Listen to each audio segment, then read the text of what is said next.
Hello guys, thank you once again for joining this channel, Yellow Word.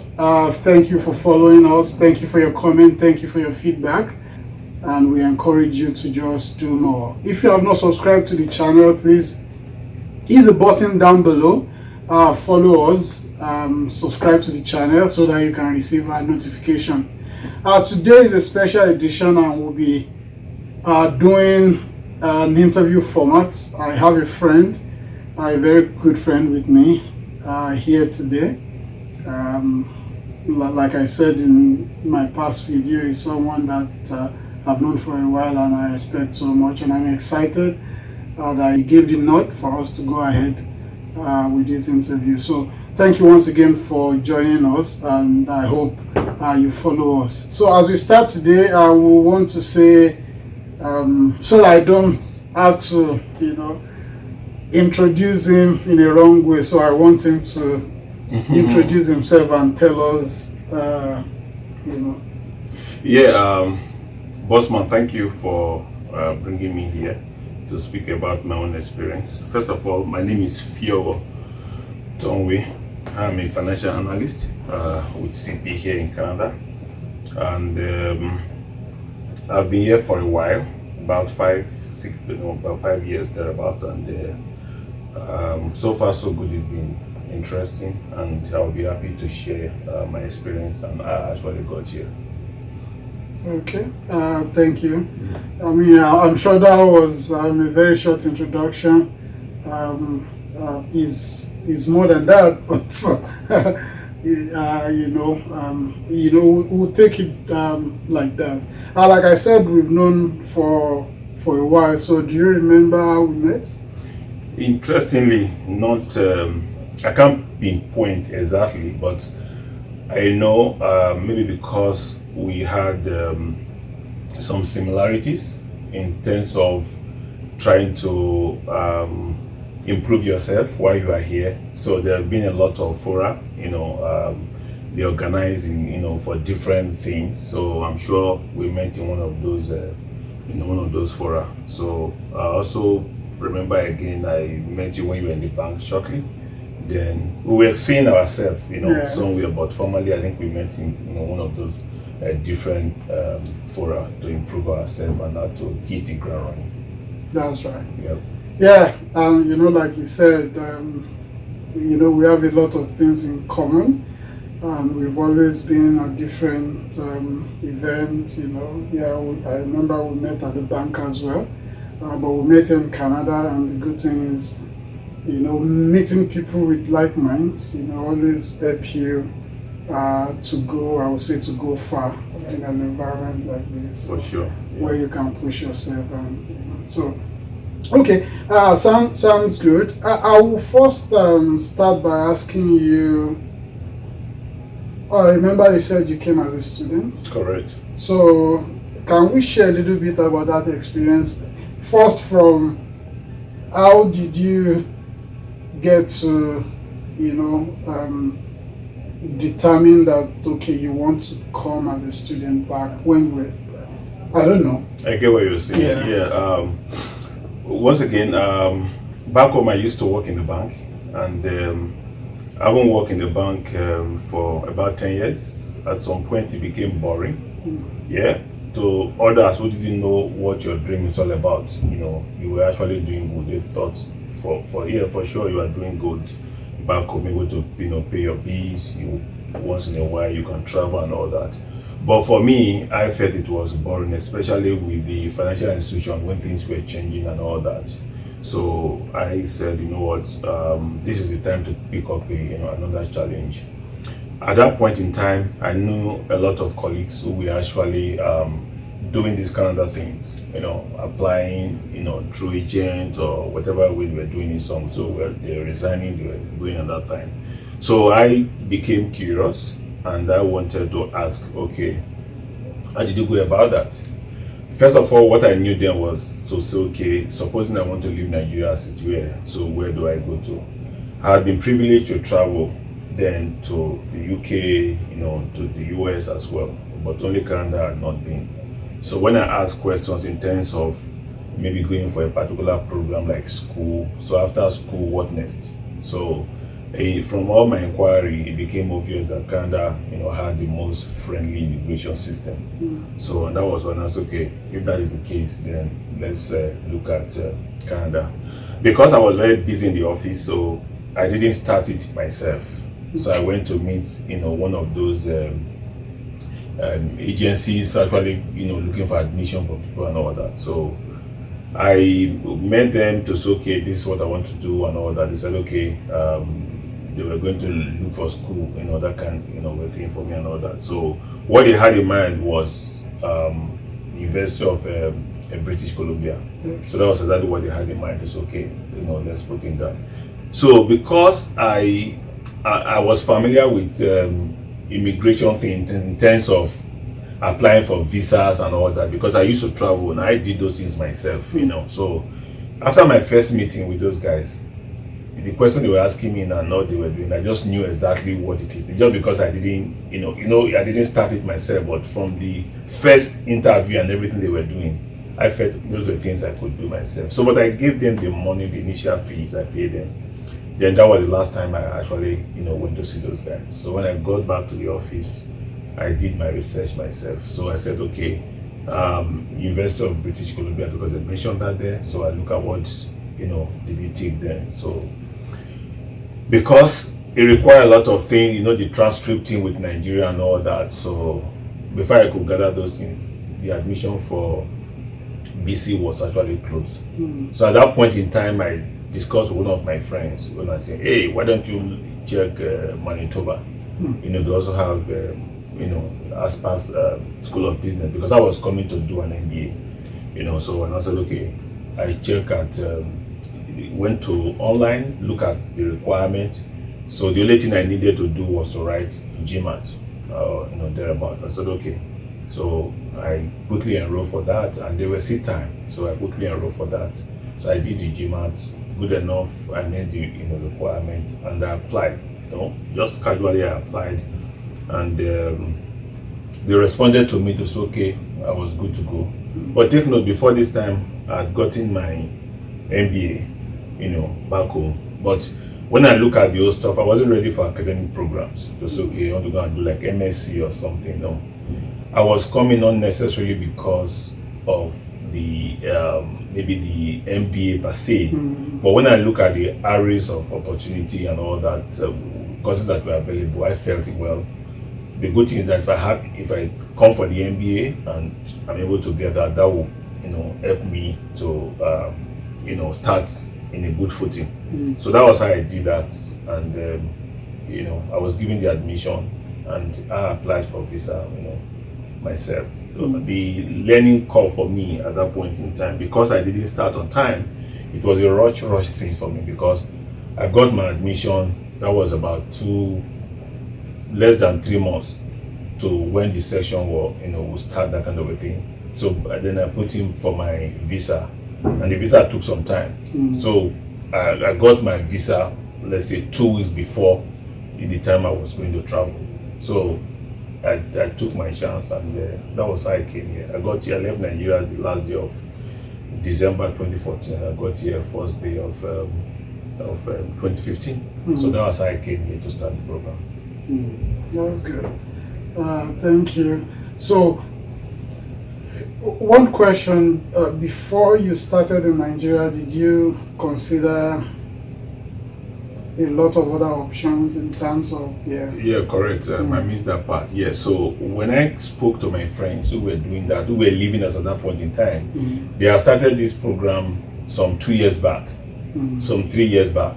So remember I told you it wasn't my initial plan to say I wanted to leave, but at some point I became bored with what I was doing. The challenge wasn't there, so I just felt I didn't have that luxury of time to go and apply, follow those processes and all that. So that was why I said, why don't I try the school, because the school was the immediate thing.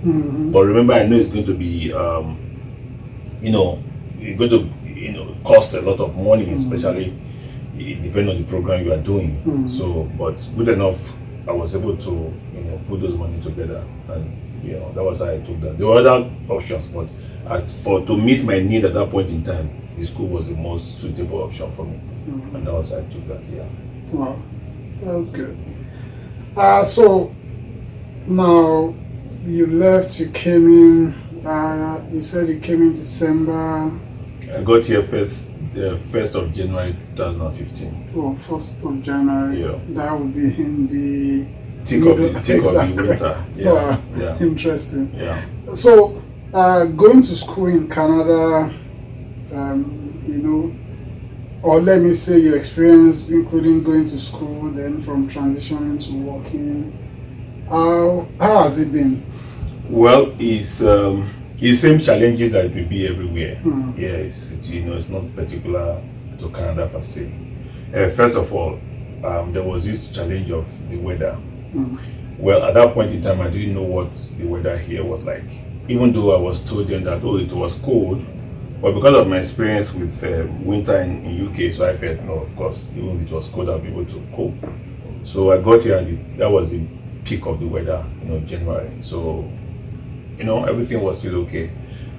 Before I came, again, just to buttress the power of networking. When it became obvious that I was going to come, I was putting things in place and all that. Even before then, I took the MBA, the choice I made for the MBA. I had a senior colleague who was in the same bank with me, but he was in Toronto then. So I said, hey, I spoke with him, said, what do you think coming to Canada through school and doing this program? So he actually encouraged me that it was a good thing to do. Now, one of the things that, then he told me, one of the challenges that most people, when they get here, there's this trapping. Let's say you are coming, you are not financially okay. Once you get here, you want to do any job that could pay your bills. So, and once they are cut off in that route, most time they find it difficult to develop themselves. So, if you come as a student, and that was how you came, then from there you transition to becoming a permanent resident.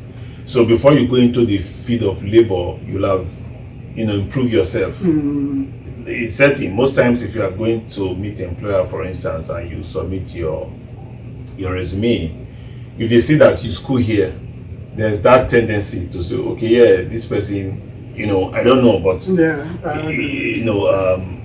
most feedback has shown that they will that kind of bias towards those guys who have education, they will give it to, they will call you, that kind of thing. Maybe other discipline might prove that otherwise, but that's what I said that is a good thing, and that was how I came. So there was this challenge of weather, like I said.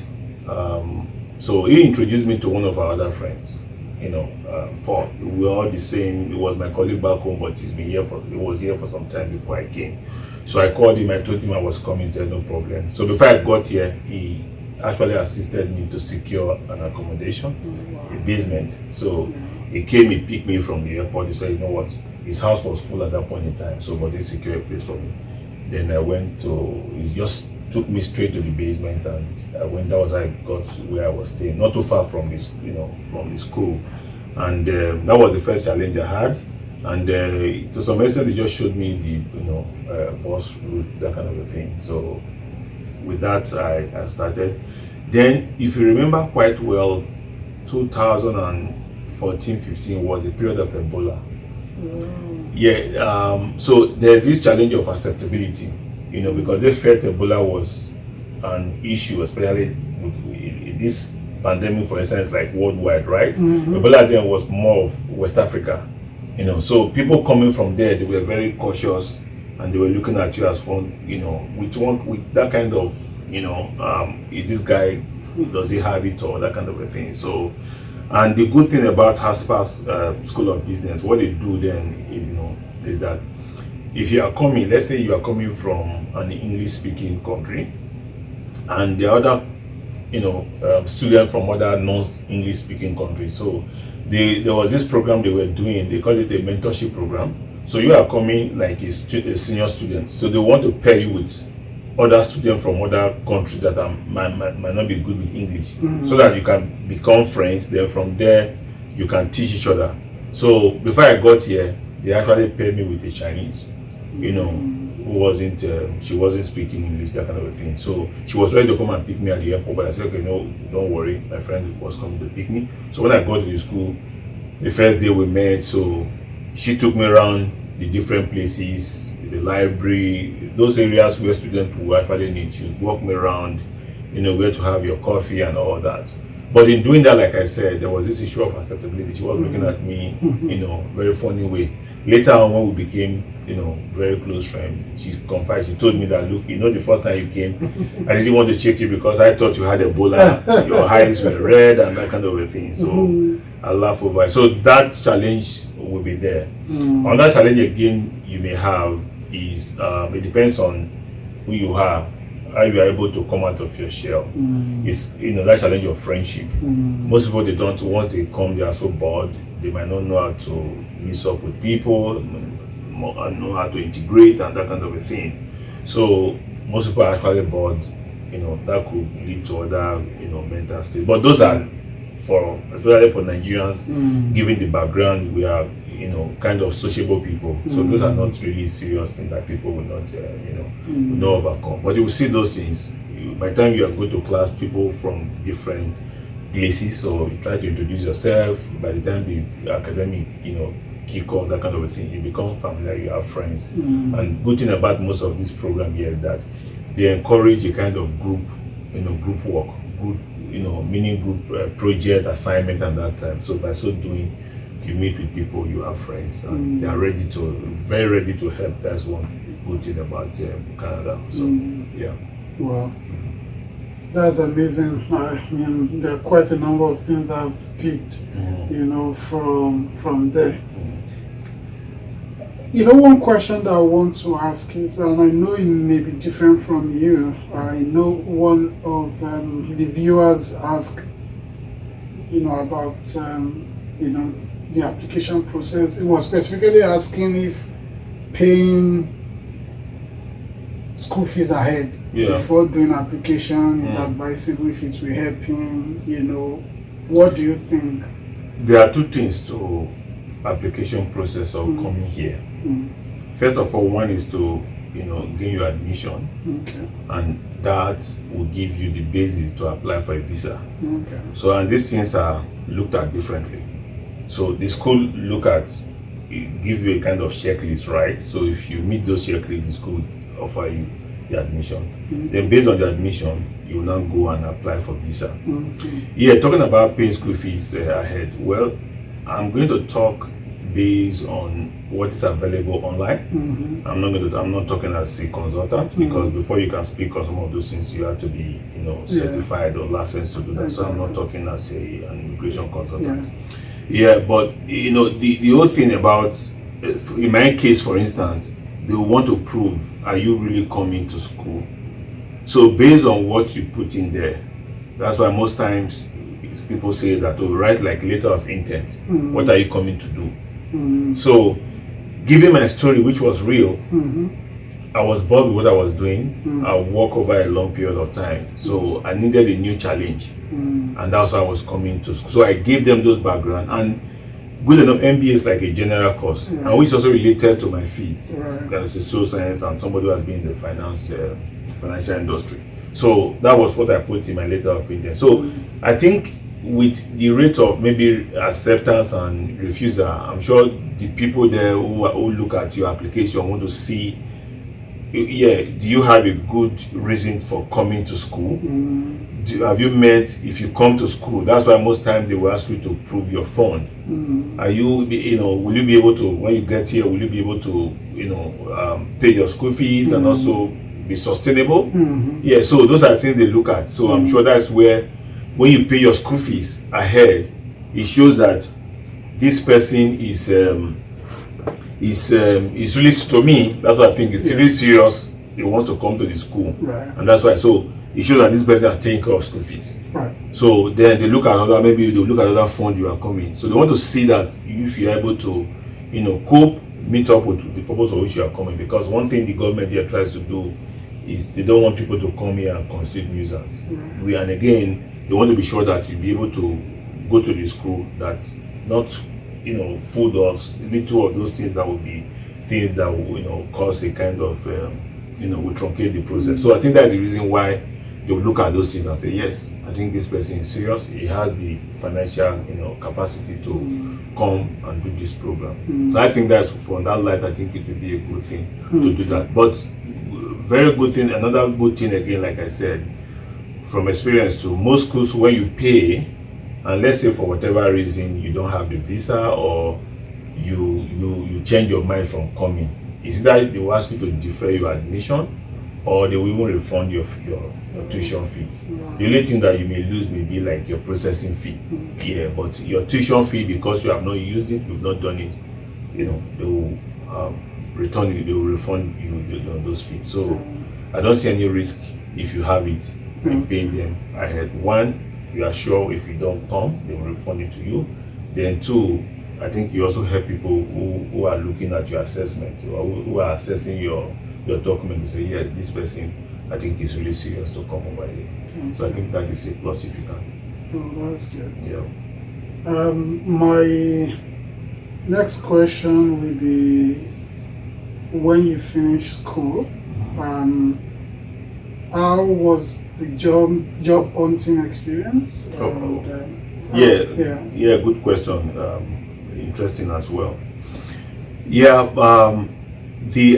I will speak from the direct experience of the ASPA program.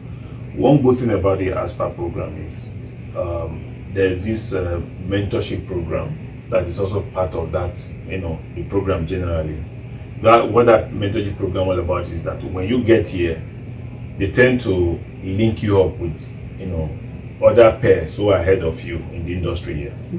I was coming from the banking background, for instance. So when I started the program, they actually hooked me up. My mentor was a vice president in ROBC. So what he did was to kind of guide you, okay, this is what you need to do, this is the format of the interview, this is what they are looking at, those kind of things. This is how banking is generally, so that you can compare notes from where you are coming, to give you an expectation on how to overcome those stuff.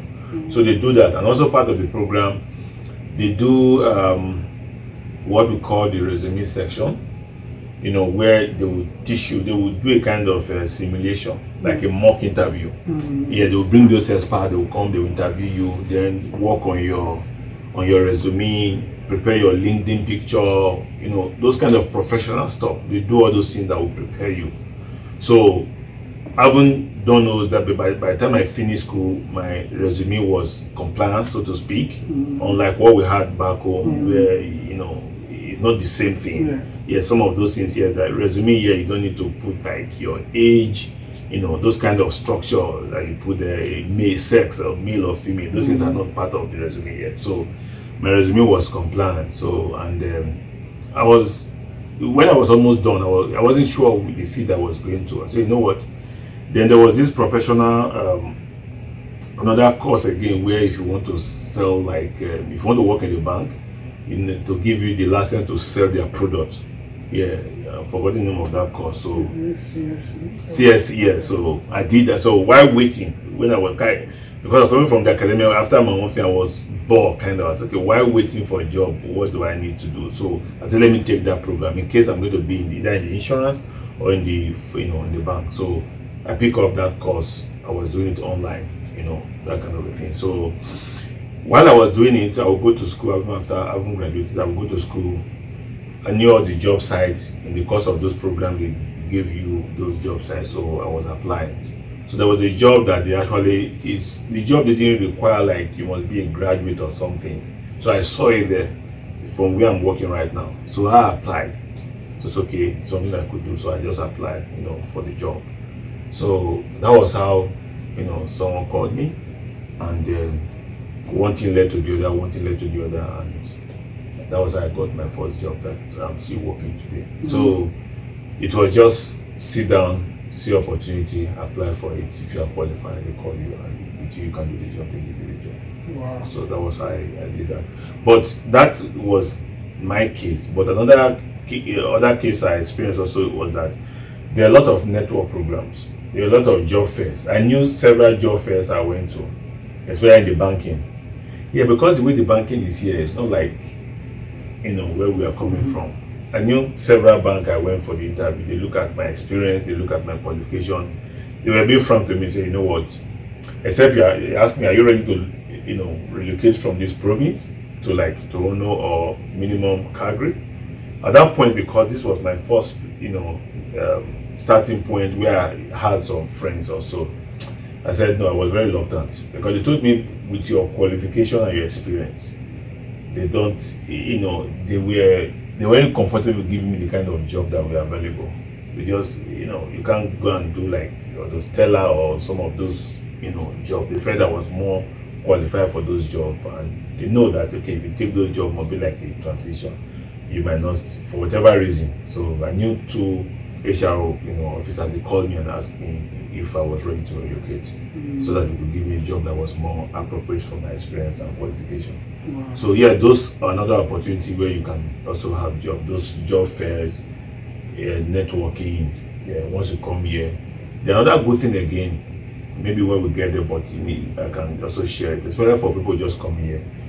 There are a lot of programs here that actually try to help immigrants to actually settle, especially if you are professional. Yeah, my wife, when she joined me, she passed through that program.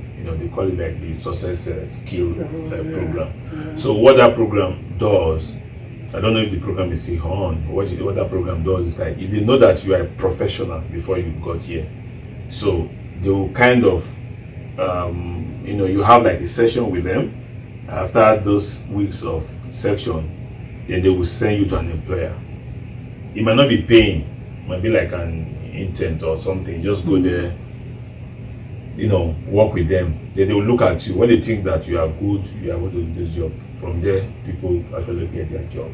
So that was how my wife too got her first job. So that's another channel when you come. So beyond the normal, like the Manitoba start or something they call that. I didn't pass through that, but where they will teach some of those basic to show you the transport system and other things they do there. So you also have for professionals. So I've seen that most people that come here, they miss that out. They don't communicate with people. They go there to stay with that general that won't distinct a professional from who does it. So you see, on the professional lane, that will also prepare you and also hook you up with the employer. So where you can easily get a job. I know most friends also pass there and they get their job. So those were some of those programs where you can get a job. Wow. Yeah. Thank you so much, and thank you for touching on success skills. I pass through it as well, and I always tell people don't miss it. Yeah. And it's right that a lot of people miss it. But if you're in Manitoba, it's a good place to be. So nice. Yeah. We'll be taking a short break right now. Just stay tuned and don't change your dial. We'll be right back. Thank you.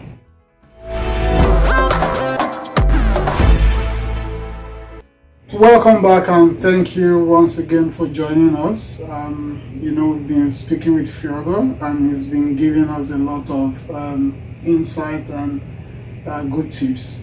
If you haven't subscribed to the channel, please do so, so that you can always receive notification when we post a new video, and you can always drop your comments, ask your questions. We'll try as much as possible to get back to you. We'll go to the next question, and the question would be, what advice can you give to anyone willing or looking to relocate? And I'm asking this because people have reached out to me to ask questions about should they come or shouldn't they come? Yeah, well, I think that question is relative. It depends on the individual, your vision, and what you want to do. First of all, Canada is not meant for everybody, or it's not everybody that will want to come to Canada. I know most friends, for issues as basic as, you may not have control over your kids, you can't discipline your children the way we would have done back home. Those are things that put them off. I remember most of my friends who say, I can't go to a place with stringent rules. You just drive, and and the question I ask is that, are you a lawbreaker? If you're not a lawbreaker, so why would you be scared if they say, don't do this? After all, laws are made to regulate society. Correct. So if you are not, so why will you do that? Again, you can't discipline your kids and all that. Who says? But then, it's all very. So what I'm saying is that it depends on your vision, what you have in mind. And if I go back again, like I said, I was a senior banking officer, back home before I came. I was doing well, like I said, but what made me to say let's transition was because I was bored. That was my case. So I would say that it depends on what you want to do. So now there are different streams to come over if you make up your mind. Like I said, I chose school to come, but that is capital intensive. If you cannot do that for whatever reason, or I know most of my friends who told me, oh, that amount you paid in your school fees, if I had that money, is enough for me to pay for mortgage or something. Yeah. So somebody said that. So who knows, maybe if I had gotten a bigger picture, I would say, okay, I would have started earlier before I came. I won't wait until I was trapped, because you could have that as a choice. I tell most people, if you're not made up your mind, you're thinking, oh, do I do? What does it take? If you can afford it, start the process. So when you have it, it's not automatic. Nobody forces you to come over if you don't want to. So knowing that and knowing what your vision is, and you say, okay, let's say you want to come over. So you look at the different options for coming. There are different streams of immigration process to come over here. So what I would advise people is that if you are that person who can research, or you have most people are ahead of you, you want to find out, just like what this program is all about, you can find out. But I also advise that if you can afford it, you speak with a consultant. That by the time they get here and they are trapped with whatever work in order to pay their bills and all that, most of them find it difficult to develop themselves. They may not want to go to school again if they get the kind of whatever job they are doing. So at times, even most people, when you see them, you get a job of $20 per hour. Back home, if you convert it, it looks very big. You think that was a big amount or something. So by the time you get here, good enough. It depends on what you want to do. Yeah, it will be able to take care of your bill or feed you and all that. But what else? So, I just felt the school, the advantage it has for me was that was how I came here. So at the time I came at school, there was no other bill apart from my school and school fees and whatever accommodation I was paying. Okay. Actually, there's what they call CRS score. Yeah, that's a comprehensive ranking system. Okay. Yeah. Well, that what I'm going to say right now, it has to do with what I read, or what in my own personal experience, because I'm not licensed to speak on immigration. Yeah, but from what I read, because I subscribe to the immigration thing, they send me updates from time to time just for knowledge and all that. So what I think that is all about has to do with because the immigration system in Canada is a fair, is a fair selection process. So what that score does is to enable you assess an individual, either based on your education, based on your age, based on your work experience, and based on your adaptability. That is, if you have a relative, or if you school here, if you do all those are the things they do. So with that, they look at it, they look at the score, your age, what is your score, your this, what is, so those guidelines. Then once that is aggregated, it now give you the comprehensive, that is the final score. It is that final score is each time they do like express entry, for instance. If your score is above what they shows as the cutoff, the benchmark, you are selected. And again, that's why I advise people to meet a professional, a consultant, who understands how to improve your score. Let me give you an example. Based on my experience, that's why I got to know that. Back home, we see that if you have a first degree BSc, it's higher than somebody, or want to see that's higher than somebody who has an HND. Funny enough, here somebody who has an HND, if you compare yourself on that ranking system, the person score higher than a BSc. Wow. The reason is this: they look at if you look at that checkbox, they will say, okay, how many years of education do you have? For BSc, they say, okay, you have 3 or 4 years of education at once, right? For HND, you have 2 separate, two years, because when you do your first 2 years in Polytechnic, then they give you like a diploma or something.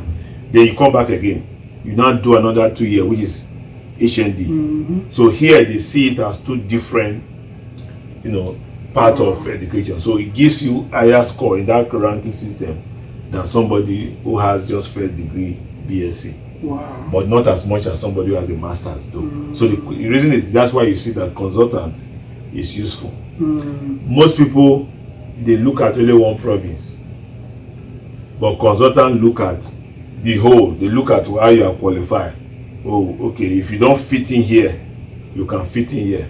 I used to receive some when I received the draw, at times they will say Alberta, draws people who score 300 and above, right? Yes. And the really express entry ranking is 4 something. Exactly. The last one was about 464. So, but Alberta pick somebody as low as 300. Exactly. So a consultant will not know what will make you qualify for Alberta to pick you. So that's the reason that you need them.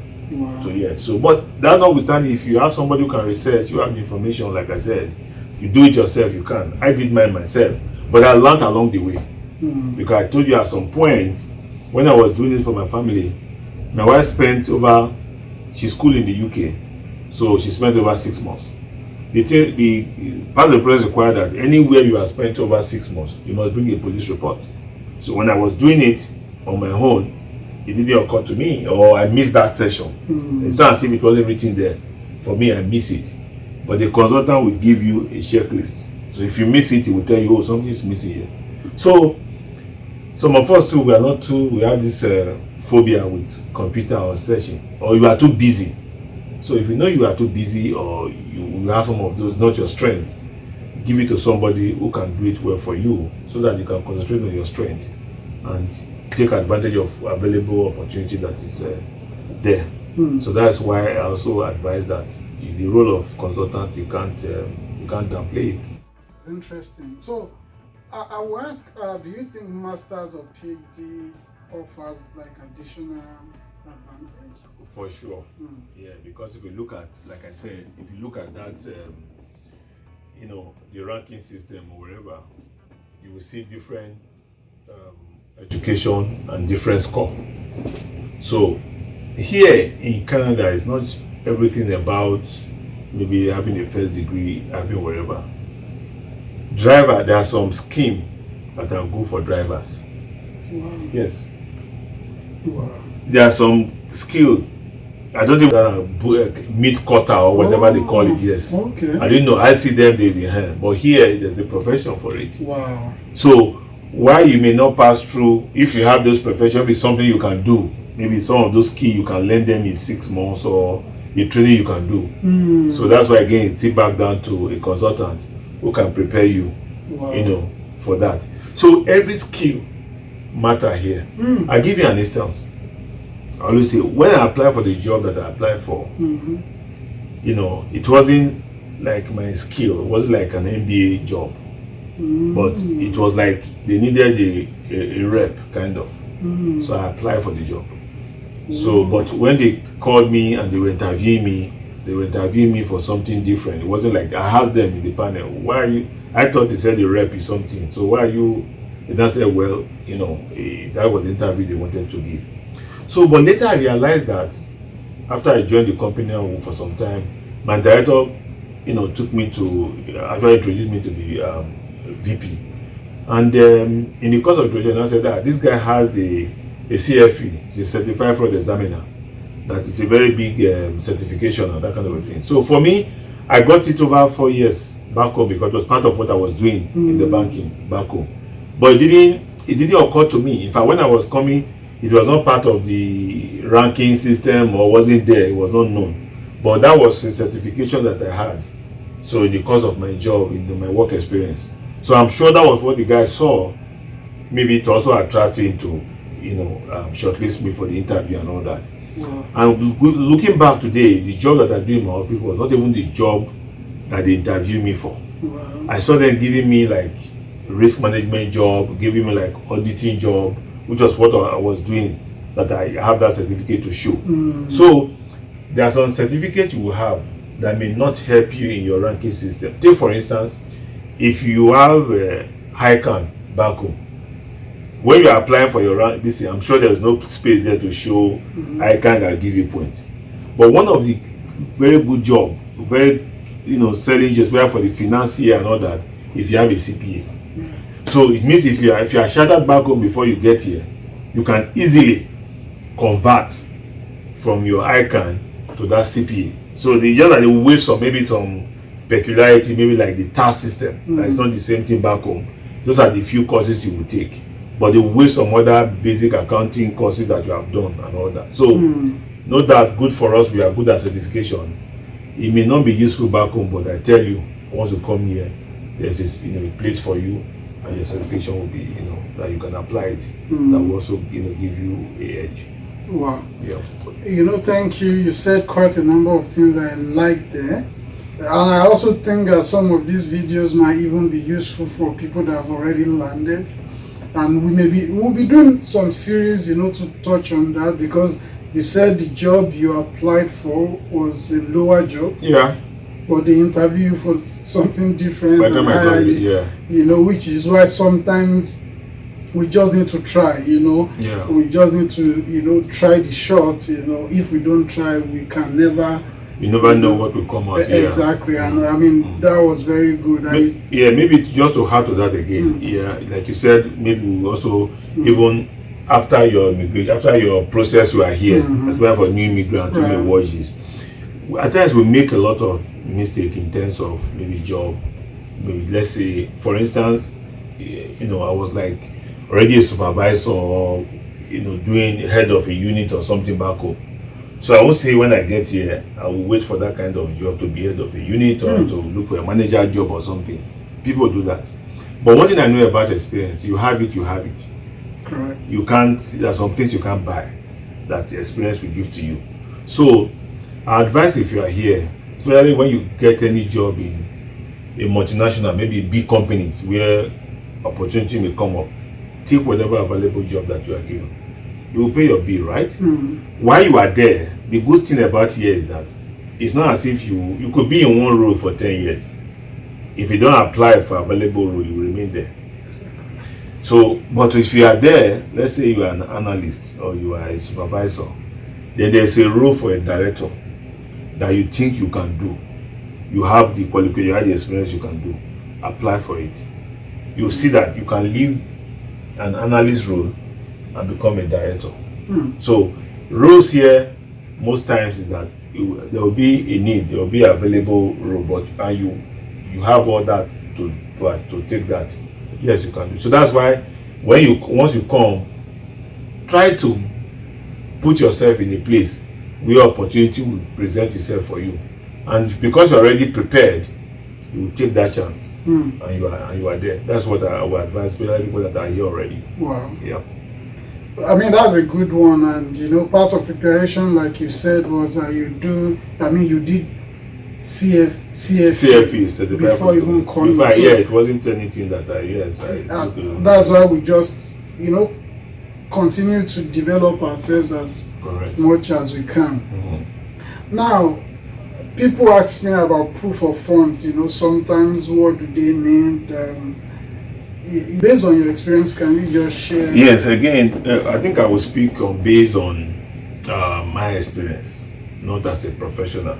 I'm not licensed to speak that. A consultant will be able to take care of that. But my case, again, because I want to know, I follow up and all that, I subscribe to the immigration stuff. They send me any new thing from time to time. Recently, every year, most times they change it. Recently, they just even changed for 2020. Just a place where they want to bring everybody that won't be able to sustain themselves for some time, because they know that if you get here, it's not the day you get here you start to work. Correct. Yeah, so it takes some time for you to not get a job and all that. So while waiting for you to get a job to work, how do you survive? So the bill will be going, nobody cares whether you're working or not working, you are in the shelter, right? So you will pay. It's not your house, you will pay. So those are the things that where the proof of fund comes actually handy. Now, if you look at the proof of fund, like what it's saying, a household of, let's say, one person or two people, what they will ask them to demonstrate this proof of fund, the amount will be different from somebody who has a family of 4 or 5. So what they do is that it's okay. This fund, most times they want you to demonstrate it in cash, because it's something you want to use when you get here. So it's not whatever that cannot be easily be converted to cash. So once you get here, it will enable you to settle down while waiting for you to start to work. That's why I understand people who, let's say people you are here, for instance, as at the time I was applying for my case, I wasn't asked to demonstrate proof of fund again because I was already working. So that's your idea. So because you're already working, I have an employment, there's no point demonstrating proof of fund because I can take care of the family and all that. So that's exactly what. So it's to enable you to settle down, while waiting for you to be able to get something to do, you can take care of yourself. That's exactly what that proof of fund is all about. The much I can say. Okay. Yeah. And I just want to say to the viewers, in the description box, we'll put a link to the current proof of funds requirements in Canada. You can check it up, and you can get all the information that you need there. I think I will ask 2 more questions. Someone reached out to me, a friend and a viewer. She has watched the 2 episodes and she has come up with some feedbacks and questions.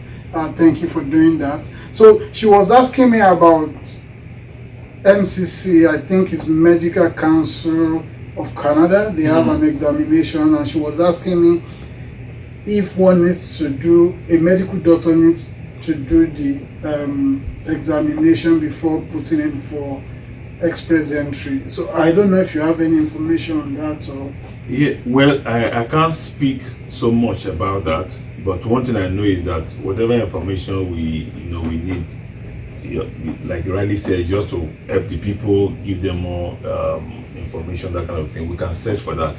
But if I'm going to speak from experience, most of my friends who are doctor or their wives are doctor, they got here before they started that program, because I think that program will require your presence to write an exam. So I'm not too sure if the exam could be like online or maybe that you can do back home. But that was said that, I remember again when I was in school, I used to have a friend who wanted to do read medicine, and she was an international student. So what they do here, the way they do their medicine here, is that it's not like you start from 100 level or year 1 and you say you are reading medicine. No, I think what they do here is that you will finish a program, you finish have a first degree kind of, then before you now go enter the medical school and all that. So I also remember that he mentioned that here, maybe because of demand and supply, I'm not too sure, availability, she could not go into that program directly. She has to become a permanent resident before she can even go into the school of medicine. So what I learned, asking me right now, is like, before you can even register to become a medical person or whatever, you must be like a permanent resident. I'm not too correct, I'm only just asking, responding based on the information I had. I didn't, but we can find out again.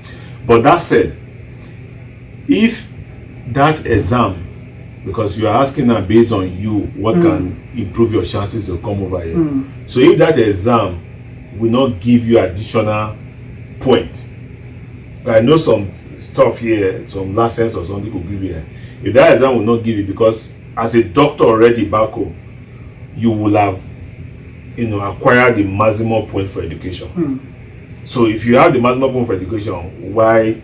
But it's a good if it's possible for you to do it before you get it, so that by the time you get there you can easily use it. That's fine. But if you're asking on the basis of improving your chances, so if you're already a doctor back home, you've acquired the maximum point on that, on education. I guess immigration consultant will confirm and tell you that. So I don't think it's something you want to bother yourself about. So when you come here, you can start that and do it. But again, if it's something like research, since we are willing to assist, give people information, we can research that, because we have our friends, we can ask them, hey, how did you do this? So we can give you that as a feedback. So that's all I can say about that. Okay, that's a good one. And like you said, you can always reach out to us, comment or ask your questions. We always, try to get back to you. And one thing we try and do as well is that if we need to refer you to maybe a consultant that won't defraud you or take advantage of you, we'll ensure that we do that, validate that the person is genuine and is ready to work for you. Now, before we leave, I want to ask this question. Looking back at your decision to come over to Canada and your experience there, how has it? For me, no. At all, I have no regret. Like I said, I was bored and I needed a new challenge, and that was why I came. And I came through school. I finished the school. I have the certificate, and I'm working right now with that. I think that also gives me an edge, in the kind of job that I'm doing right now. Again, so beside my personal decision to come over there, some of these things you don't do it for yourself alone. Maybe do it for family and kids. So I think my kids they're liking it so far. They're enjoying it. So far so good. It's been fine. So I have no regret, whatsoever. On a lighter note, if there's anything that I think I miss, it's not a regret. It's the weekend parties back home. So, but during the winter you may not have that, but we won't try to do that here during the summer if you're that person who wants to. So everything has been fine. You are sure where you are going to. There's that stability in planning to say, okay, this is what you want to get, or you want to do. You want to save this or do this at a given time. So that stability is there, and you do that with that high level of confidence that everything is okay. You won't come and not see what you put there. So no regrets. Everything's okay. The job I'm doing, I love it. It's very interesting. It's fun. That's great. So I know it's been a wonderful time. I wish we can continue. Fiogho is also a very busy person, and we appreciate him for taking out of his time to talk to us today. So I would say, do you have anything you want to add or you want to share with the viewers today, even though we will be interviewing you in other series or other episodes? Do you have anything you want to? Well, all that I want to say today, it depends on what you want to do for yourself. Canada is not for everybody, like we always say. But if you think that, you want to try, or it's a place you want to come, just take the step immediately. Don't begin to delay or whatever. Time is of the essence. If you were 28 years last month, this month, let's say your birthday was last month, so this month is a different year entirely. So the score that you will have, if you did it last month, is different from what you have. The consultant will tell you that. So, and again, if you know that you have issue with going to, everything is available there, you can do it yourself. It's not that when consultants do it for you, it will give you more point than when you do it yourself if you are doing the same thing. No, the consultants, they are professional. They know based on your criteria, what you have. They'll be able to tell you where you can improve your chances, and how you can other areas where the opportunities are available for you. So thank you once again, Fiogho, for your time. I know you're a very busy person. Thank you for just taking a little bit of your time to talk to us. We know we'll be doing this again. So thank you so much, Fiogho. No problem. It's a pleasure. I'll always be available when you need me. All right. So thank you so much for joining us once again today. We thank Fiogho for his time. I know he's a busy person. He will still be coming on this channel to tell us a lot about the application process, even when you learn things that you need to look out for.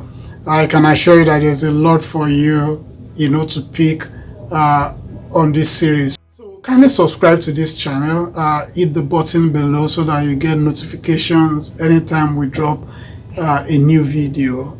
Thank you for your support always. Thank you for the feedback and the comments. Thank you for always watching, and have a great time. Bye for now.